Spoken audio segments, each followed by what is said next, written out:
Hello everyone.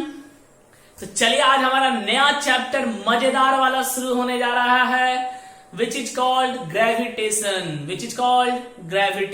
ठीक है, तो एक काफी काफी काफी इंटरेस्टिंग टॉपिक। सर सब तो इंटरेस्टिंग ही बोलते हो, और कोई मजबूर हो आप आदत से क्या? ठीक है, बोलना पड़ता है, इंटरेस्टिंग नहीं बोलूंगा तो आप लोग फिर बोर हो जाओगे। ठीक है, इसलिए इंटरेस्टिंग बोलना पड़ता है। हालांकि इंटरेस्टिंग ही है। जैसे वो किसी भी चीज को जब है ना उस साइंटिस्ट के नजर से आप देखोगे ना, जिसने उस चीज को डिस्कवर किया, तो बड़ा मजा आएगा। इसे न्यूटन ने डिस्कवर किया। सोचो न्यूटन ने क्या सोचा होगा उस समय, हाँ, जो हम नहीं सोच सकते। कुछ तो अलग था उनमें, ऑफ कोर्स। ठीक है, तो चलिए ग्रेविटेशन शुरू करते हैं। तो मेरा नाम है अमित राज, आपको पता है अच्छे से। कुछ लोग गालियां भी दे रहे होंगे मन ही मन, क्या पढ़ाते रहते हैं दिन भर और कोई काम नहीं है। कोई बात नहीं, तो चलिए ग्रेविटेशन शुरू करते हैं। आज हमारा एक नया टॉपिक। देखो ये ग्रेविटेशन तो छोटा सा टॉपिक है, यानी ऑलमोस्ट 2 से 3 क्लास लेगा। लेकिन इसके बाद एक और टॉपिक है विच इज कॉल्ड फ्लोटेशन। तो ये दोनों मिला के ऑलमोस्ट 6 से 7 क्लास जाएगा, ग्रेविटेशन प्लस फ्लोटेशन। ठीक है, ये दोनों टॉपिक मिला के 6 क्लास मेरे ख्याल से मिनिमम लगेगा। ठीक है, क्योंकि मैं आपको तैयार कर देता हूं कि कितने क्लास हम लोग लेने वाले हैं इसमें, ताकि आपको कोई डाउट ना रहे और आप अपना पैशंस को बनाए रखो। ठीक है, ओके। तो आइए शुरू किया जाए इस टॉपिक को, ग्रेविटेशन। देखो इसका जो भी हम पढ़ने वाले हैं इसमें सब हमारा दादा के द्वारा दिया गया है। वो दादा कौन है? वो हमारा है न्यूटन दादा। वो कौन है? हमारे हैं न्यूटन दादा।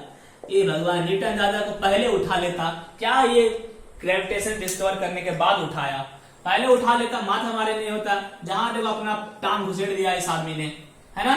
हर जगह अपना टांग डाला। आप आगे भी पढ़ोगे, हर जगह इनका टांग मिलेगा आपको, और इनका पैर हर जगह मिलेगा। ठीक है, हर जगह इन्होंने कुछ ना कुछ डाल ही दिया है। ओके, परेशान कर दिया स्टूडेंट की जिंदगी को पूरी तरह से। कोई बात नहीं, चलो तो हम शुरू करते हैं ग्रेविटेशन। जो ग्रेविटेशन बोलता क्या है अच्छी समझना पहले। इसमें जो पहला टॉपिक आप पढ़ने वाले हो वो है लॉज ऑफ ग्रेविटेशन। ग्रेविटेशन में पहले क्या पढ़ेंगे ये समझ लो। ठीक है, ग्रेविटेशन में हम लोग पढ़ने वाले हैं दो बॉडी जो है, समझना क्या है ये ग्रेविटेशन। दो बॉडी जो है वो हमेशा एक दूसरे को अट्रैक्ट करता है। ठीक है, एक तो हम लोग ग्रेविटी के बारे में पढ़ेंगे इसमें, जैसा नाम लग रहा है आपको देखने से, ग्रेविटी। ठीक है, और एक दूसरा टॉपिक के बारे में पढ़ेंगे जिसमें पढ़ेंगे कि कोई भी दुनिया की दो बॉडी जिसमें मास है, ठीक है, वो एक दूसरे को अट्रैक्ट करता है। देखो ये वर्ड आया ग्रेविटी और अट्रैक्शन से। ग्रेविटी और अट्रैक्शन से बना ग्रेविटेशन। कहां से आया ये? देखो ये आया कहां से? ग्रेविटी प्लस अट्रैक्शन, इन दोनों से मिलके बनता है ग्रेविटेशन। शायद आपको ये पता ना हो तो अभी बता दिया। इसका 2 कॉन्सेप्ट है, सुनो। ग्रेविटी मतलब यहाँ क्या, जिस जगह की मतलब किसमें ग्रेविटी है मतलब उसमें मास है। ग्रेविटी का एक सिनोनिम्स मास भी होता है। सिनोनिम समझते हो? Similar word. ठीक है, ग्रेविटी का सिनोनिम्स क्या होता है? एक मास भी होता है, ये भी बोलते हैं। तो इसमें 2 मीनिंग निकलता है। पहला क्या? पहला ये कि अर्थ जो है, ग्रेविटी मतलब अर्थ भी होता है। ग्रेविटी का मतलब आप लोग अर्थ भी बोलते हैं हम लोग, जैसे आल्सो कॉल्ड ग्रेविटी नहीं बोलते हैं। आपके बात में ग्रेविटी नहीं है, मतलब आपके बात में दम नहीं है, आपके बारे में मास नहीं है। ठीक है, आपके बात में दम नहीं है जो दूसरे को अपनी ओर खींच सके। ठीक है, तो ग्रेविटी दो मतलब है। एक तो अर्थ जब अट्रैक्ट करता है वो पढ़ेंगे हम लोग इसमें, यानी इसमें हम लोग अर्थ के अट्रैक्शन के बारे में पढ़ेंगे। पहला चीज आगे पढ़ेंगे। दूसरा, कोई बॉडी जिसमें मास है, उसमें अट्रैक्शन के बारे में पढ़ेंगे। अच्छा, ठीक है, कोई भी बॉडी जिसमें मास है उसमें कैसे अट्रैक्शन होता है वो भी पढ़ेंगे। तो ये वर्ड आया ग्रेविटी प्लस अट्रैक्शन से। ठीक है, और इसमें जो पहला टॉपिक हम लोग शुरू करने जा रहे हैं विच इज कॉल्ड कानून of gravitation. Laws of gravitation, law of gravitation. ठीक है, ग्रेविटेशन का लॉ। जैसे लॉज ऑफ न्यूटन पढ़े थे, याद है आपको 3 लॉ, वैसे ही लॉ ऑफ ग्रेविटेशन होता है। इसमें एक ही होता है, ज्यादा टेंशन नहीं लेना। ठीक है, ओके, चलो ऊपर कहीं कट रहा क्या? ओके, सब सही है, वेरी नाइस। आ जाइए, लॉ ऑफ ग्रेविटेशन। देखो लॉ ऑफ ग्रेविटेशन क्या बोलता है, पहले समझ लो फिर लिखवा दूंगा। ये बोलता है कोई भी दुनिया का एक मास है जिसका मान लेते हैं मास m1 है, और दो भी दुनिया का एक दूसरा मास है, मान लेते हैं मास m2 है, और दोनों के सेंटर से सेंटर के बीच की दूरी, कहां से, दोनों के सेंटर टू सेंटर, ये सेंटर से ये सेंटर की, इन दोनों के बीच की दूरी मान लेते हैं d है। कितना है, d। एक बॉडी जिसका मास m1, दूसरा बॉडी जिसका मास m2, और दोनों के सेंटर के बीच की दूरी d। तो बोलता ये लॉ क्या बोलता, सुना ध्यान से, ये लॉज है, इसका प्रूफ नहीं है, लॉज है, याद रखना है, ठीक है। ये बोलता है कि कोई भी दुनिया का दो बॉडी जिसका अपना मास हो, वो दोनों हमेशा एक दूसरे को अट्रैक्ट करेगा, एक दूसरे को खींचेगा। दुनिया का हर दो बॉडी जिसमें मास है, ध्यान से सुनो, ये एक दूसरे को अट्रैक्ट करता है, हमेशा एक दूसरे को अट्रैक्ट करता है, ऑलवेज अट्रैक्ट। ये रिपल नहीं करता, ऑलवेज अट्रैक्ट करता है, ठीक है। यानी एक फोर्स से अट्रैक्ट करता है, यानी यहां मान लेते हैं फोर्स अप्लाइड, ठीक है, ऑन 1 ड्यू टू 2, एंड ये force applied on 2 due to 1। ये फोर्स 1 में लग रहा है 2 के द्वारा, इसमें फोर्स 2 में लग रहा है 1 के द्वारा, ठीक है। 2 को 1 खींच रहा है, 1 को 2 खींच रहा है, आजा, ठीक। अब देखो क्या होगा, तो ये जो फोर्स है कोई भी हो, चाहे F12 हो, फोर्स है, तो इन दोनों के बीच में जो फोर्स ऑफ अट्रैक्शन है, क्या बोलेंगे, फोर्स ऑफ अट्रैक्शन है। फोर्स ऑफ अट्रैक्शन में क्या, चाहे F12 हो और F21, कोई भी हो, कोई भी, चाहे 1 को 2 खींचे या 2 को 1 खींचे, दोनों फोर्स ऑफ अट्रैक्शन ही है, ठीक है। वो डायरेक्टली प्रोपोर्शनल होगा प्रोडक्ट ऑफ मास का,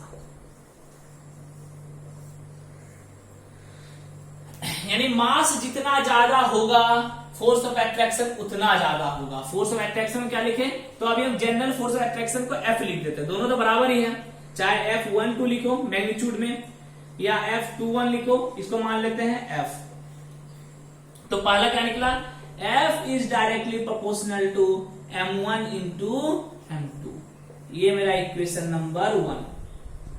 ये क्या बोलता है, मास जितना ज्यादा होगा बॉडी का, आपका फोर्स ऑफ अट्रैक्शन उतना ज्यादा होगा, उतना तेजी से दोनों खींचेगा। इसलिए देखो अर्थ का मास बहुत बड़ा है, कितना इसको बेटा मैं, अर्थ का मास कितना पता है आपको, mass of earth equal to 6 into 10 to the power 24 kg, इतना है। इसलिए अर्थ किसी भी बॉडी को अपनी ओर खींच लेता है। क्यों? क्योंकि यहां बोल भी रहा है मास जितना ज्यादा होगा फोर्स ऑफ अट्रैक्शन उतना ज्यादा होगा, ठीक है। तो फोर्स ऑफ अट्रैक्शन जो होगा वो दोनों बॉडी के मास के प्रोडक्ट के डायरेक्टली प्रोपोर्शनल होगा, यानी मास जो है बॉडी का बढ़ेगा, चाहे इस बॉडी का मास बढ़े या इस बॉडी का मास बढ़े, आपका फोर्स ऑफ अट्रैक्शन और बढ़ेगा। दूसरा ये क्वेश्चन 1। सेकंड बोलता है force is directly proportional to 1/d², यानी d² के इनवर्सली। अब जाहिर सी बात है ये हुआ इक्वेशन नंबर 2। दूरी के क्या होता है, दूरी के स्क्वायर के इनवर्सली प्रोपोर्शनल। अब जाहिर सी बात है भाई, दो बॉडी के बीच में दूरी बढ़ा दो तो फोर्स घट जाएगा। मान लो एक मैग्नेट है, मान लो एक काटी है, दोनों को नजदीक रखोगे तो तुरंत चिपक जाएगा, वही दूर कर दोगे तो फोर्स का मैग्नीट्यूड घट जाएगा, नहीं चिपका पाएगा। यानी दूरी के इनवर्सली प्रोपोर्शनल, दूरी बढ़ेगा तो फोर्स घटेगा, दूरी घटेगा तो फोर्स बढ़ेगा।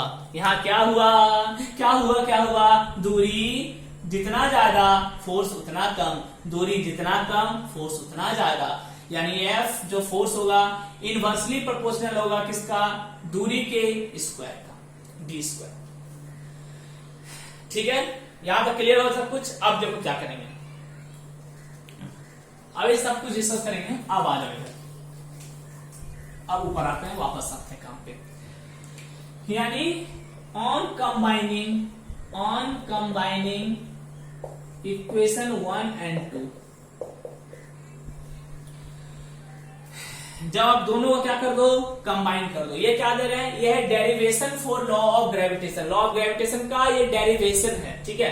पूछेगा लॉ ऑफ ग्रेविटेशन क्या है, उसका डेरिवेशन बताइए, उसका एक्सप्रेशन बताइए, तो यही है। अभी डेफिनेशन में लिखा दूंगा, पहले एक्सप्रेशन समझ लो। Expression for laws of gravitation, derivation लिखा दूंगा, सॉरी डेफिनेशन ये समझ लो, डेफिनेशन आपको खुद लिख लोगे। दोनों कंबाइन कर दें 1 and 2, तो क्या आ जाएगा, F is directly proportional to m1 into m2 by D square, यही आएगा। हाँ, अब डायरेक्टली प्रोपोर्शनल का साइन हटेगा तो एक कांस्टेंट आएगा, F इक्वल टू G आएगा m1 m2 by D square. ये बन गया आपका फॉर्मूला। दो बॉडी के बीच में कितना फोर्स ऑफ अट्रैक्शन होगा, वो होगा G m1 m2 by r D square. जहां G क्या है, G को बोलते हैं यूनिवर्सल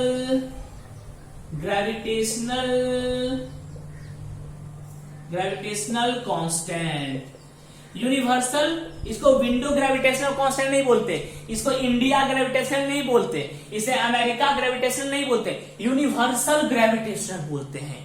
यानी पूरा यूनिवर्स में ये कांस्टेंट है। यूनिवर्स के किसी भी कोने में चले जाओ, किसी भी एच पे चले जाओ, ये चेंज होने वाला नहीं है। वैल्यू होता है 6.67 इंटू 10⁻⁻11। अब यूनिट लिखना है, इसका यूनिट क्या होगा, चलो जी का यूनिट निकालते हैं, ठीक है। तो जी का यूनिट, जी का फॉर्मूला क्या होगा, F into D square by m1 m2।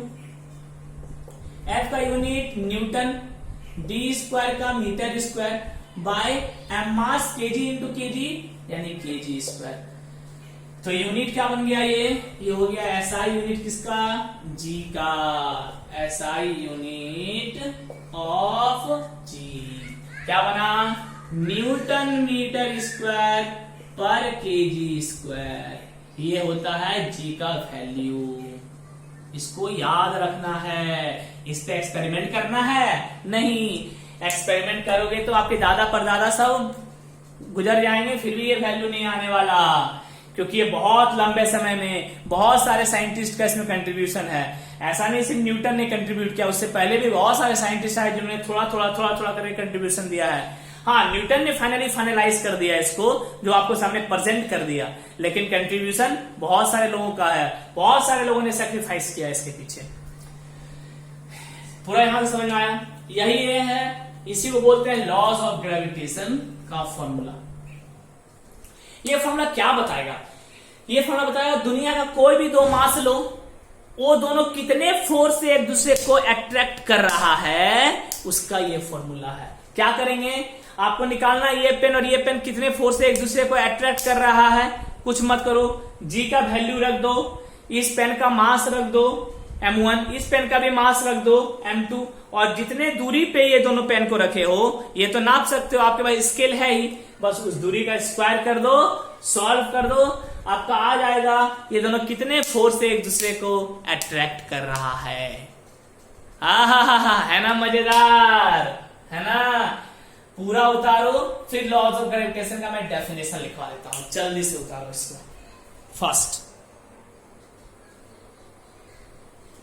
हो गया, चलो इसका डेफिनेशन मैं लिखता हूं, ठीक है, इसको मिटाऊं मैं, ओके। आ जाओ। तो कोई पूछे लॉज ऑफ ग्रेविटेशन है क्या, एक्सप्लेन करो, एक्सप्लेन लॉज ऑफ ग्रेविटेशन, तो क्या लिखोगे, सिंपल लिखना, laws of gravitation state that the force of attraction between any two body having mass होना जरूरी है, between two body having mass is directly proportional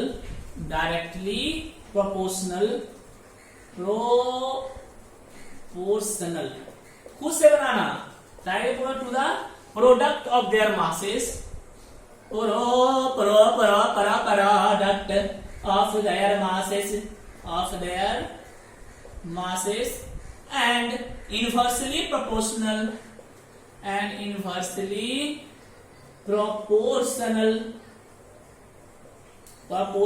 to the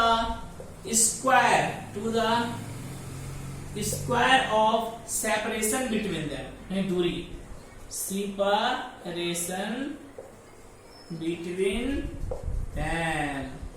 यही है लॉज ऑफ ग्रेविटेशन का डेफिनेशन। क्या रट्टा मारे सर? नहीं रे बाचा, खुद से बनाओ। The force of attraction between any two body having masses is directly proportional to the product of their mass and inversely proportional to the square of separation between them। हो गया? अरे हो गया, और क्या चाहिए? हाँ, कितने आदमी थे? 4 थे सरदार, 4 थे। वो 4 तुम दो, फिर भी वापस आ गए, मर जाना चाहिए था। हो गया? चल, अब मैं आपको दिखाता हूं। अब आप बोलोगे सर यहां भी 2 मास हैं, क्यों नहीं चिपका रहा है एक दूसरे को, क्यों अट्रैक्ट नहीं कर रहा है ना? चलो इस पे आते हैं, पहले मिटाता है इसको, ठीक है? हाँ, अब मैं कुछ एग्जांपल आपको दे रहा हूं समझाने के लिए, अच्छे से समझ आएगा। अरे द्वार पालो कन्हैया से कह दो कि दर पे सुदामा गरीब आ गया है, इधर पे सुदामा गरीब आ गया है।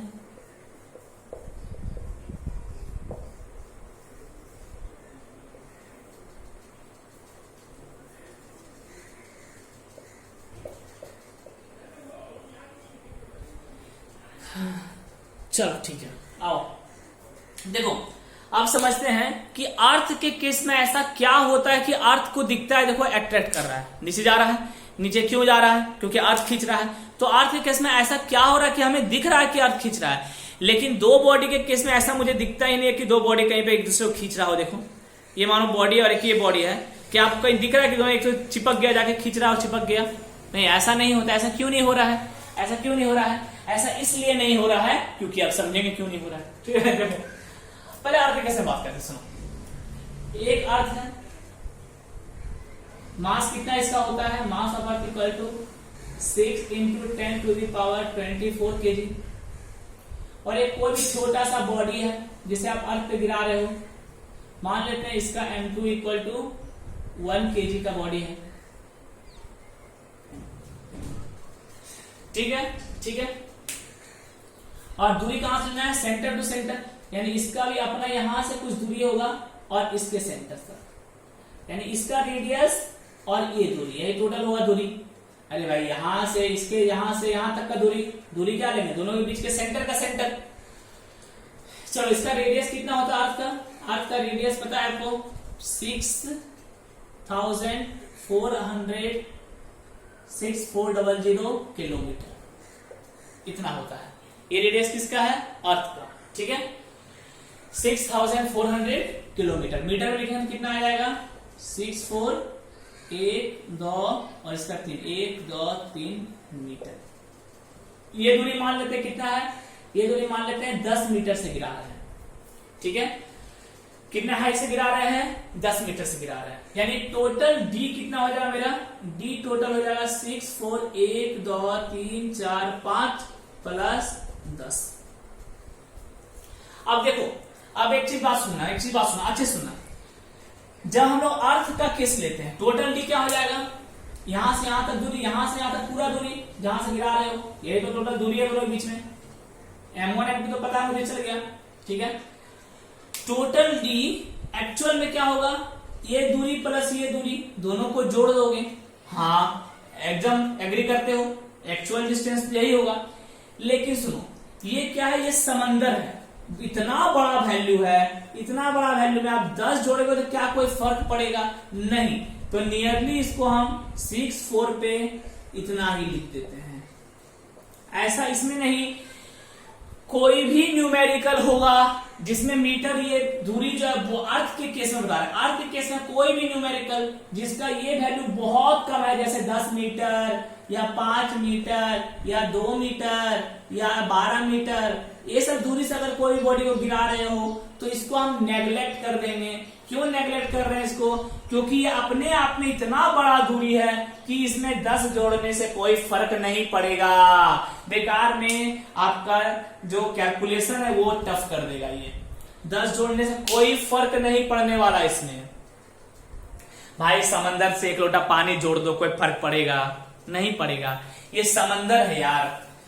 इकाई, दहाई, सैकड़ा, हजार, 10,000, लाख, 10 लाख, 64 लाख मीटर में अब 10 मीटर जोड़ो, क्या फर्क पड़ता है?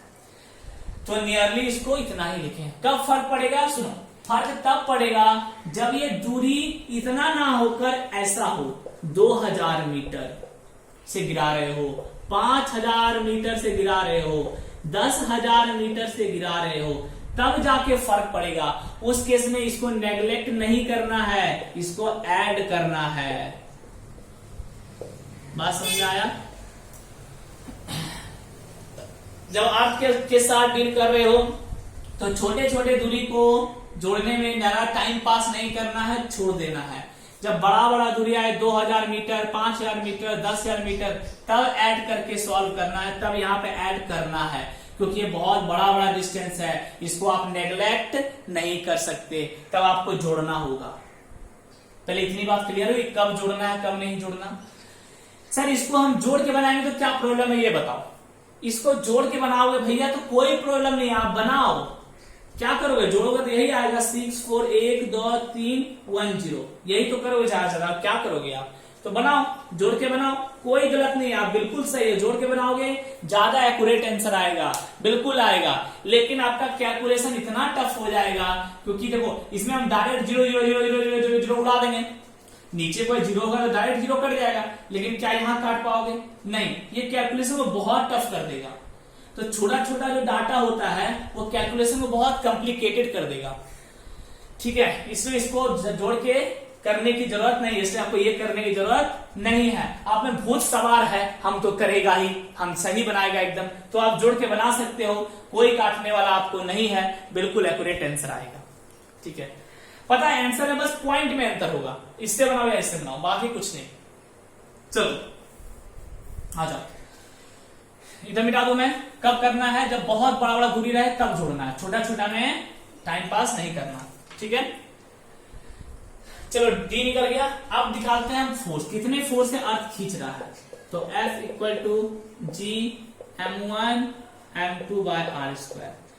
मां देखते हैं 1 kg को कितने फोर्स से अर्थ खींच रहा है। जी का वैल्यू 6.67 10⁻11 इंटू m1 कितना, मास ऑफ अर्थ 6 इंटू 10⁻24, m2 कितना 1 kg डिवाइड बाय r कितना 6 4 पे 1 2 का 3 का होल स्क्वायर। जब पूरा सॉल्व करोगे देखना ये नियरली आपका 9.7 और 9.8 न्यूटन के आसपास आएगा।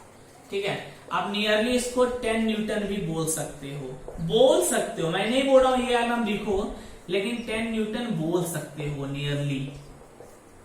ठीक है, फिर बहुत सारे बुक में ये डायरेक्ट 10 न्यूटन ही दे देता है, तो कंफ्यूज मत कर लेना। नियरली जो आंसर आएगा कैलकुलेशन कर लेना सॉल्व करके, वो 9.7 या 9.8 या 10 न्यूटन के आसपास आएगा। मतलब अर्थ जो है 1 kg का कोई बॉडी है उसको 10 न्यूटन से खींचेगा। 10 न्यूटन एक बहुत बड़ा फोर्स होता है, ये छोटा मोटा फोर्स नहीं है, एक बहुत बड़ा फोर्स है। यानी अर्थ जो है कोई 1 kg का बॉडी अगर है तो उसको 10 न्यूटन से खींचेगा। कोई 10 kg का बॉडी होगा तो और ज्यादा 10 टाइम्स हो जाएगा, 100 न्यूटन से खींचेगा। 20 kg का कोई बॉडी होगा तो उसको 200 न्यूटन से खींचेगा। बात समझ में आ रहा है? ये तो हो गया अर्थ का केस। चलो अर्थ का में बहुत ज्यादा फोर्स आ रहा है, 10 Newton is a big force, यानी इतने फोर्स से अर्थ किसी बॉडी को अपनी ओर खींच रहा है। ठीक है, अब आते हैं हम जनरल के साथ है, कोई भी दो बॉडी में, अर्थ का तो देख लिया, अब कोई भी दो बॉडी में आते हैं। दो बॉडी का क्या सिचुएशन है? ठीक है, इतना बता जल्दी से। हो गया। चलो अब कोई भी जनरल बॉडी में आते हैं, कोई भी दो बॉडी में आ जाओ। अर्थ का पता चल गया, अर्थ कितने से खींचता है 10 न्यूटन से। अब जनरल मान लेते हैं कोई मेरे पास बॉडी है, सुनना ध्यान से, अच्छे समझना इस चीज को। मान लेते हैं मेरे पास कोई एक बॉल है जिसका वेट है 2 kg। एक और कोई मेरे पास बॉल है, इसका वेट है 10 kg मान लो। तो ये भी एक दूसरे को खींचते हुए दिखना चाहिए। जैसे आपके पास कोई बड़ा सा घर है और इस घर के सामने आप खड़े हो, घर का मास है अपना, आपका भी मास है, तो आप घर में जाकर चिपक क्यों नहीं जाते? ऐसा होता है? नहीं होता। क्यों नहीं होता समझते हैं। देखो मान लेते हैं दोनों के बीच की दूरी कितना लोगे? चलो 10 मीटर ही रखते हैं, ज्यादा नहीं रखेंगे, ठीक है। अब निकालते हैं ये दोनों कितने फोर्स से खींचता है। G M1 M2 R square. आ जाओ देखते हैं। 6.67 10⁻11 इंटू M1 कितना 2 kg, M2 कितना 10 kg और दूरी कितना 10 का स्क्वायर। यही है। कोई भी जनरल केस लेना है, कोई भी एक एग्जांपल, एनी कोई भी जनरल केस एग्जांपल ले रहे हैं ये समझने के लिए कि दो पेन एक दूसरे को क्यों नहीं खींचता। कोई बड़ा सा घर है तो वो मेरे को क्यों नहीं खींच लेता? क्योंकि आपने कहा कि दो मास है तो एक दूसरे को अट्रैक्ट करेगा। अर्थ के केस में तो दिख रहा खींच रहा है, बाकी केस में क्यों नहीं दिख रहा, उसे समझने के लिए, ठीक है। वेरी गुड केस, सॉल्व करो इसको। देखो 6.67 इंटू 2 करो, कितना आएगा? 7 2 14 बचा 1 12 13 बचा 1 13.34 इंटू 10 टू पावर ऊपर जाएगा तो -2 11, पहले 1 0 कट जाएगा क्या? 10 10 टू पावर -12, इतना न्यूटन। देखो कितना कम आ रहा है ये फोर्स। देखो 10 टू -12 न्यूटन, यानी अगर पॉइंट में मैं करूं तो जानते हो कितना आएगा? समझना 0.1 2 3 4 5 6 7 8 9 10 11 12 13 14 इतना आएगा।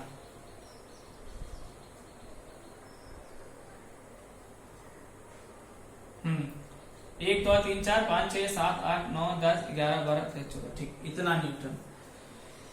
कितना कम है ये फोर्स, देखो 0.00000000000001334 न्यूटन, यानी नियरली इक्वल टू 0 न्यूटन। ये फोर्स बहुत कम है, इसलिए दो बॉडी आपको अट्रैक्ट करता हुआ नहीं दिखता। तो सर ओह माय गॉड, इसलिए तो बॉडी आपको अट्रैक्ट करता हुआ नहीं दिखता। इसका असर कब दिखेगा? अब कंक्लूजन निकला, इसका असर तब दिखेगा जब एक मास बहुत बड़ा हो और दूसरा मास बहुत छोटा हो। एक मास वेरी वेरी हैवी मास, वेरी वेरी हैवी।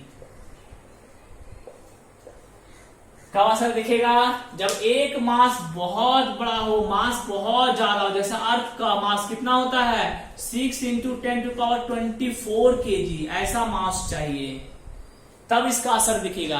अट्रैक्शन तो यहां भी हो रहा है भैया, अट्रैक्शन तो यहां भी, ये भी एक दूसरे को खींच रहा है, इसमें कोई शक नहीं है।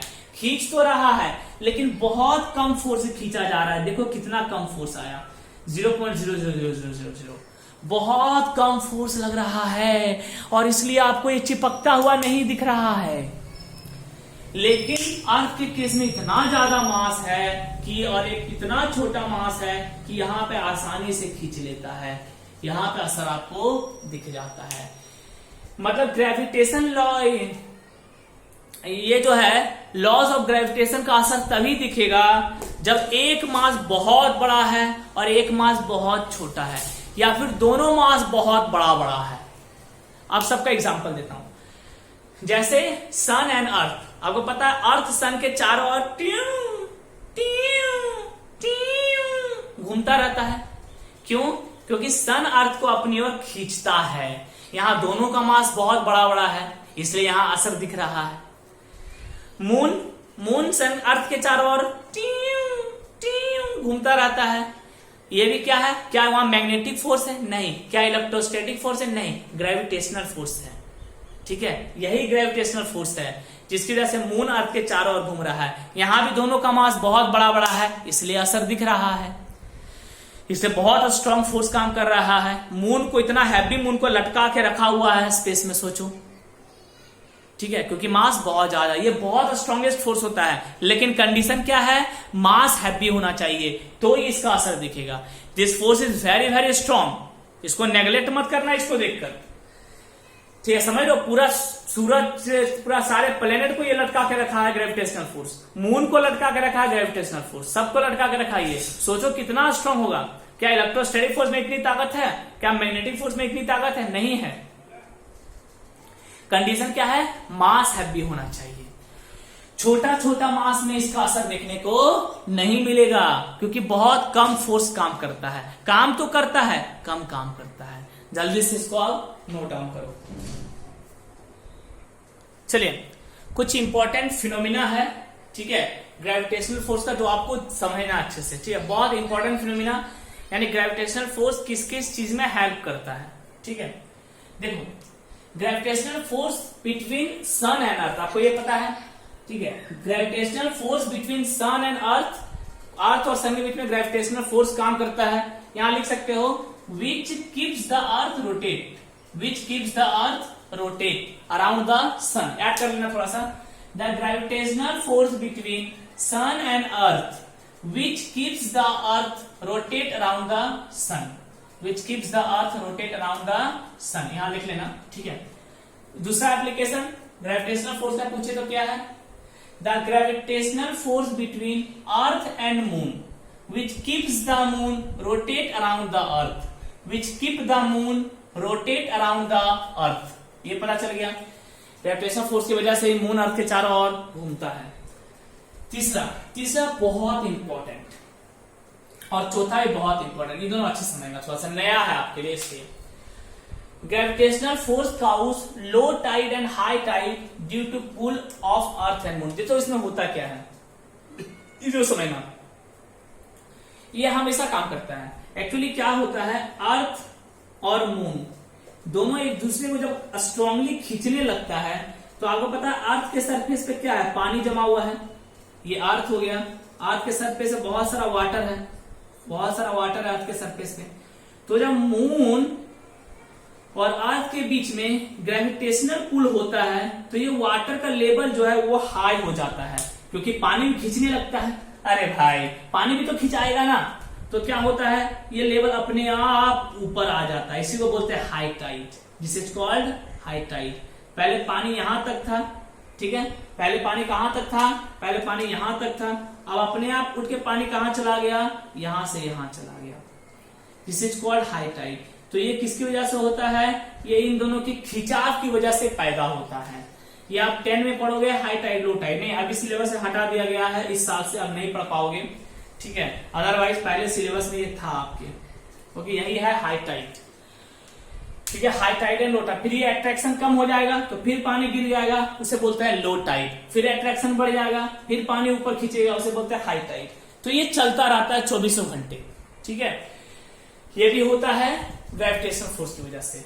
आखिरी वाला बहुत इंपॉर्टेंट, देखो अर्थ पे एटमॉस्फेयर है, पता है आपको, एयर है, बाकी कोई प्लेनेट पे एयर नहीं है, मतलब ये इस टाइप का एटमॉस्फेयर आपको दूसरे प्लेनेट पे नहीं मिलेगा।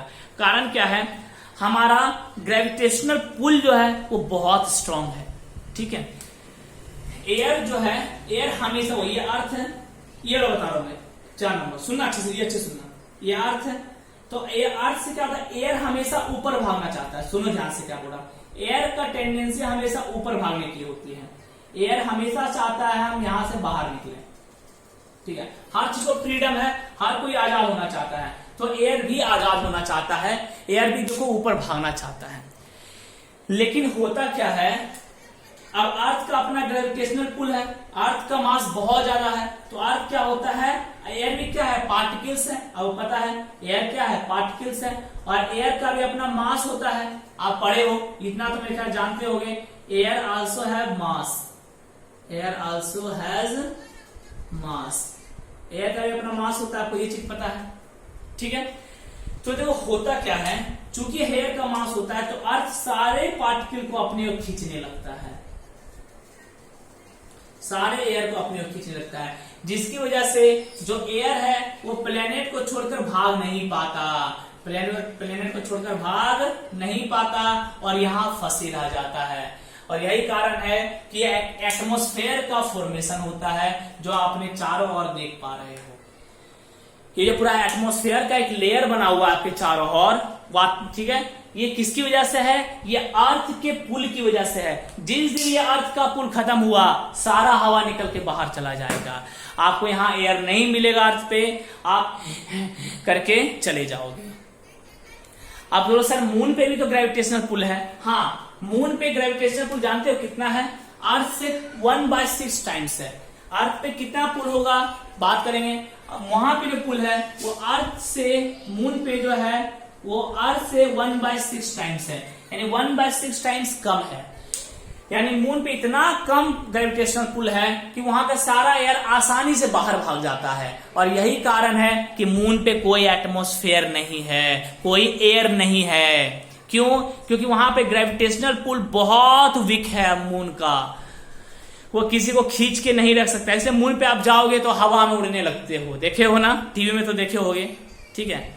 मून पे जाओगे तो आप हवा में उड़ने लगोगे, क्योंकि मून के पास उतनी ताकत नहीं है, उसकी औकात ही नहीं है कि आपको वो अपनी ओर खींच सके, बहुत वीक है उसका फोर्स, ठीक है। लेकिन अर्थ का बहुत स्ट्रांग है, तो सारे एयर को खींच के रखता है, जिसकी वजह से एयर जो है वो आपका एटमॉस्फेयर अर्थ को छोड़कर बाहर नहीं भाग सकता और अर्थ में ही फंसा हुआ है और एक एटमॉस्फेयर का फॉर्मेशन हुआ। अदरवाइज ये अगर पुल अर्थ का कमजोर हो गया तो हम लोग भी हवा में आ जाएंगे और उड़ते उड़ते फिर कहां जाएंगे कोई नहीं जानता, ठीक है। मजा आएगा सर, चलो साथ में उड़ेंगे, है। ऐसा नहीं होगा, ठीक है। चलो यहां तक क्लियर है, सब कुछ क्लियर। जल्दी से इसको पूरा नोट डाउन करो फर्स्ट। चलिए, तो अब 2 इंटरेस्टिंग क्वेश्चन आपके सामने है, मजेदार क्वेश्चन, मजा आ जाएगा आपको बनाकर, फील होगा, चैप्टर फील होना शुरू हो जाएगा आपको अब तक जो पढ़े हैं। तो बोल रहा है 2 बॉडी है, एक का मास 40 kg, एक का मास 10 kg, ठीक है।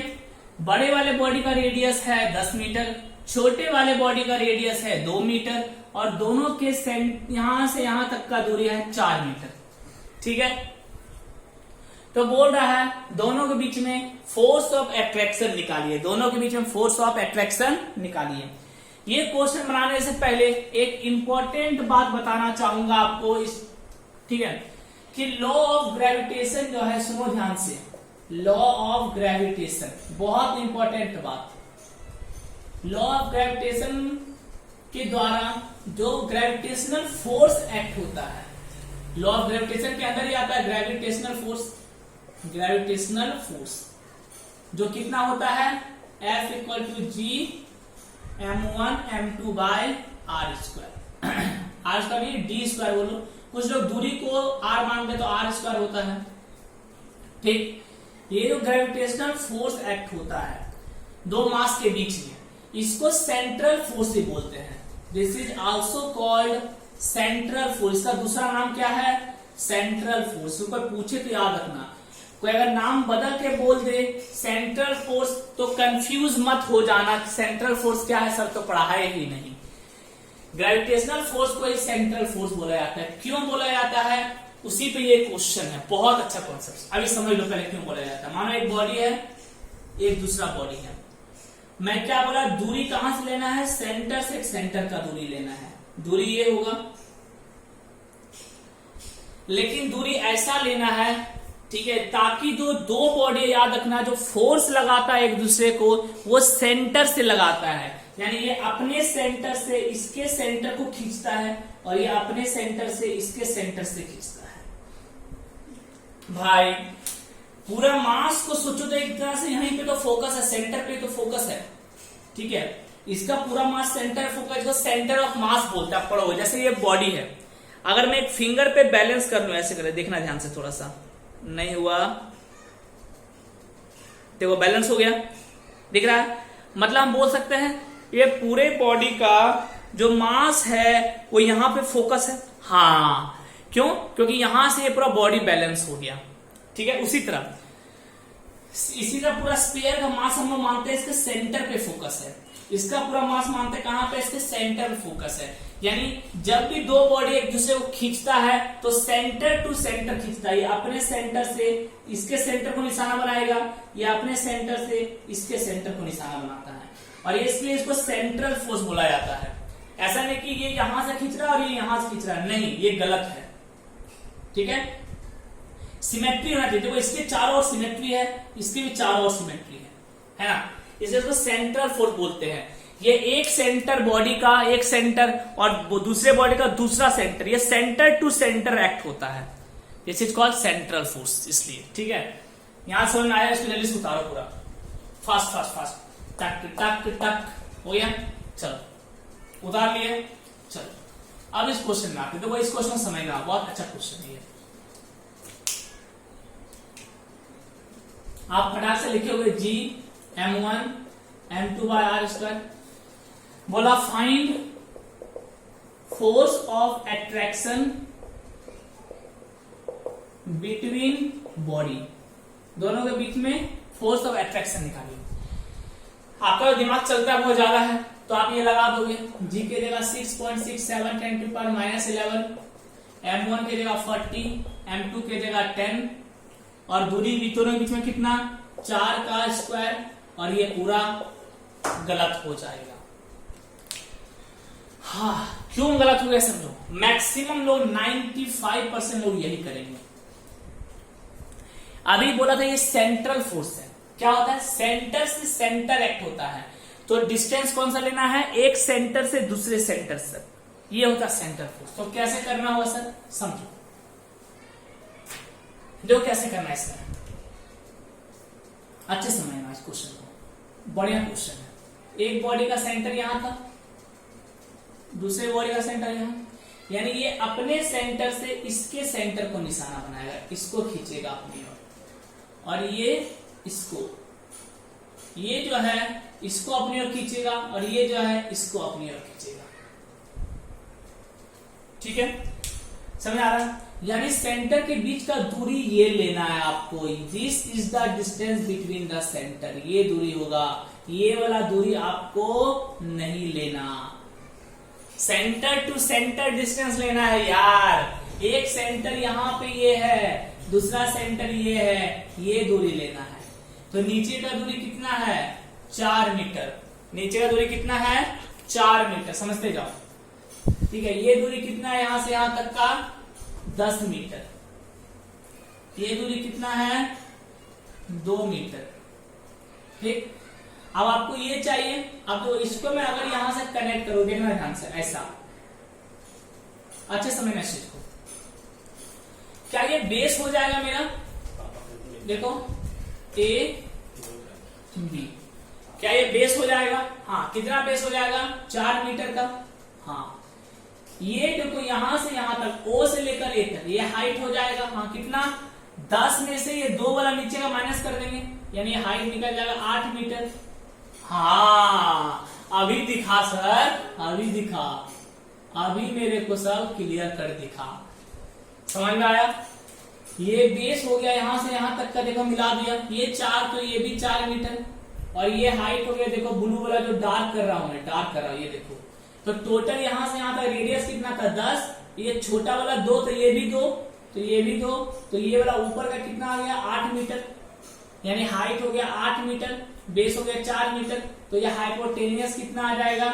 रूट अंडर 8 का स्क्वायर प्लस 4 का स्क्वायर, यानी 64 प्लस 16 यानी 100, यानी 10 मीटर। तो दूरी कौन सा लेना है? 10 मीटर लेना है। तो force equal to G m1 m2 by R square. अब लगाओ फॉर्मूला, समझ में आया? 10 मीटर नहीं आया, सॉरी 64 प्लस 4 चौक 16, 64 और 6 होता है 70, और 80 आ जाएगा, root under 80, sorry root under 80 आ जाएगा। कितना आ जाएगा? 80, ठीक है। एक काम करो, थोड़ा सा चेंज कर रहा हूं मैं, इसको 6 कर रहा हूं, क्यों?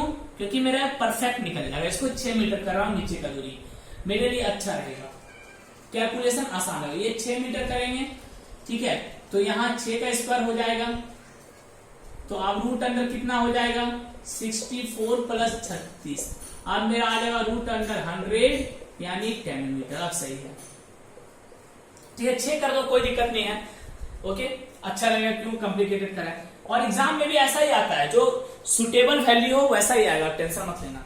6.7 नहीं आया तो पता है रूट 80 का निकाल लो ना यार, क्या जाता है, ठीक है, रूट में रह जाएगा और क्या होगा, रूट 80 का कितना हो जाएगा 2 से 40, 2 से 20, 2 से 10, तो 2 रूट 20 हो जाएगा, रूट 20 रहेगा और क्या होगा, तो M1 कितना 40 kg, M2 कितना 10 kg, और दूरी कितना 10 का स्क्वायर, ठीक है। सॉल्व कर दो, अब सॉल्व कर लोगे जो भी आएगा न्यूटन लगा के आपका आंसर हो जाएगा। जल्दी से इसको उतारो, बहुत अच्छा क्वेश्चन। चलो हो गया, ये उतार लिया पूरा, समझ में आया अच्छे से कॉन्सेप्ट। तो डिस्टेंस कौन सा लेना है, सेंटर टू सेंटर लेना, याद है, ये दूरी नहीं लेना, ये सेंटर टू सेंटर नहीं हुआ, ये दोनों सेंटर को ज्वाइन कर देना। देखो शॉर्ट की क्या है, शॉर्ट की दोनों सेंटर को ज्वाइन कर दो आप, बस सेंटर टू सेंटर दूरी, ये दूरी लेना है आपको, इसको सेंट्रल फोर्स भी बोला जाता है, ठीक है। ये क्या सेंटर टू सेंटर ज्वाइन हुआ, नहीं भाई, ये सेंटर टू सेंटर कहां ज्वाइन हुआ, सेंटर टू सेंटर ये ज्वाइन हुआ, ये दूरी लेना है आपको, इसलिए क्वेश्चन में केयरफुल रहना आप अच्छे से। पर मल्टीप्लाई करना कर लो ना, इसमें क्या जाएगा आपका 7 28 बचा 2, छोटे छोटे 25 26 बचा 2, छोटे छोटे 25 26, 26.68 आया, ठीक है, इंटू 10 टू पावर -2, ऊपर चला 1 10 कट जाएगा, ये नहीं दोनों 10 कट जाएगा, तो 10 टू पावर -11 न्यूटन हो गया आंसर। कुछ था इसमें क्या, चलो 2 नंबर देखते हैं, ठीक है, 2 नंबर देखते हैं और उसके बाद फिर आज की क्लास को क्लोज करेंगे, फिर हम लोग कल मिलेंगे आपसे।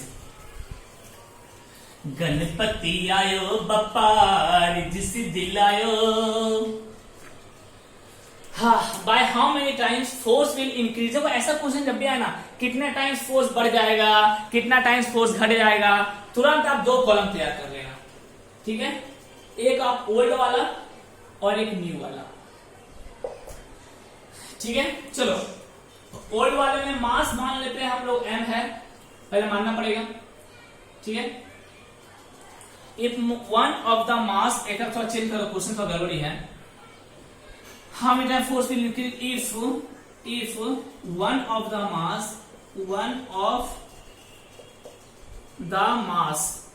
अब सही है become 1/4, अब सही है। देखो एक का मास m1 और एक का मास क्या मान लेते हैं m2, 2 मास मान लिए, डिस्टेंस यानी सेपरेशन हम d मान लेते हैं, तो फॉर्मूला क्या बनेगा g m1 m2 by d², यही है ओल्ड वाला,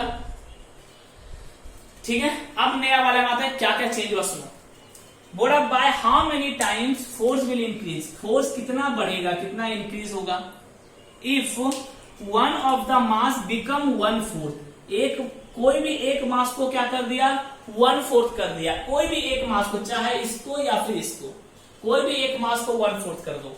चलो तो यहाँ पे मास m1 को हम लोग रहने देते हैं, एंड लेट जो मास m2 जो हो गया, नेक्स्ट न्यू मास जो हो गया 2 वाले का, वो मेरा 1/4 हो गया, यानी m2/4 हो गया।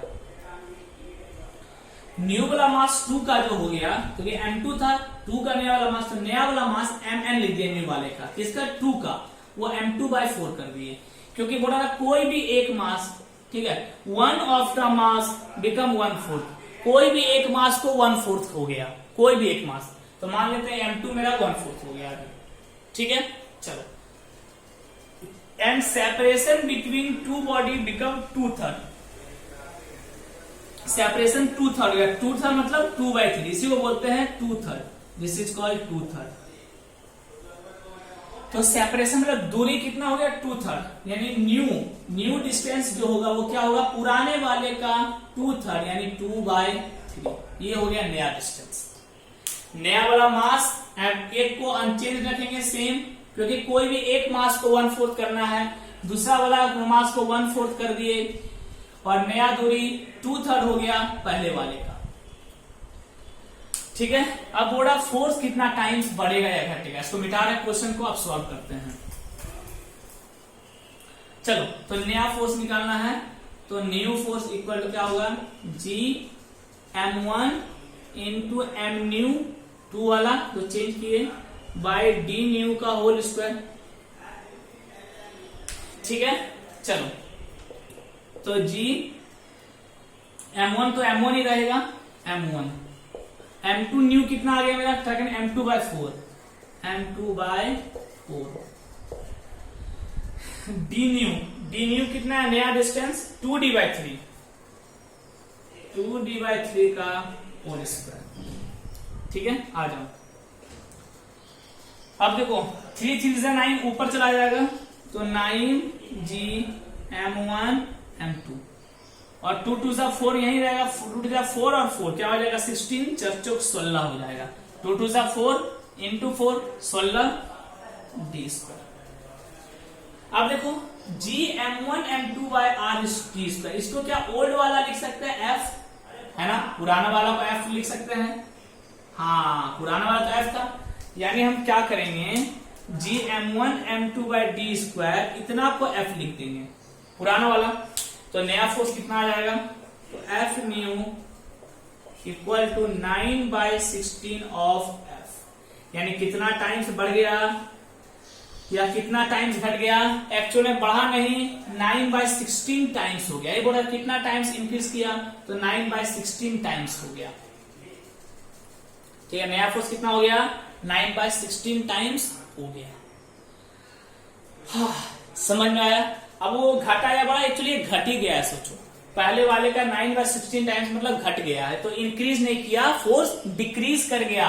क्वेश्चन बोला था कितना टाइम्स इंक्रीज कर गया, तो हम बोलेंगे इंक्रीज नहीं किया, क्या हुआ, डिक्रीज किया, कितना, 9 बाय 16 टाइम्स, तो बोलेंगे new force get decrease by 9 by 16 times, 9 by 16 times decrease कर गया। एक मिनट रुको यार, रुक जाओ ना, हाँ ठीक है,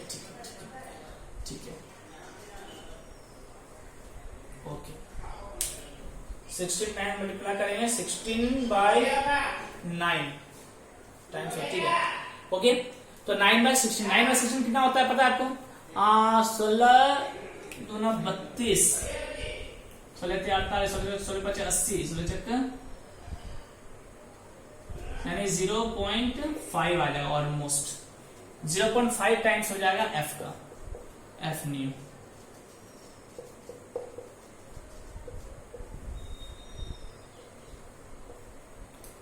ठीक है, 0.5 टाइम्स ऑफ f।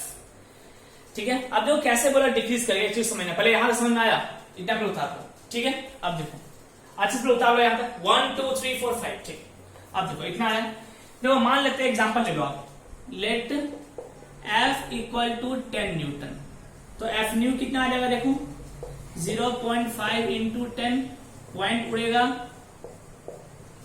यानी कितना आ गया, 5 न्यूटन। देखो नया फोर्स कितना था, पुराना फोर्स कितना था, 10 न्यूटन, और नया फोर्स कितना आ रहा है, 5 न्यूटन। बढ़ा या घटा, घट गया, इसलिए मैं लिखा कि डिक्रीज कर गया, कितना टाइम्स, 9 बाय 16 टाइम्स, यानी 0.5 f। बात समझ आई। चलिए, तो wish you very all the best, मिलते हैं आपसे अगले क्लास में। काफी मजेदार चैप्टर, अच्छा लगा, मजा आया आपके साथ। ठीक है, उम्मीद करूंगा इसी तरह आप हंसते रहें, खेलते रहें, गुनगुनाते रहें और सभी से प्यार करते रहें। प्यार मतलब सोच समझ के करना। Thank you.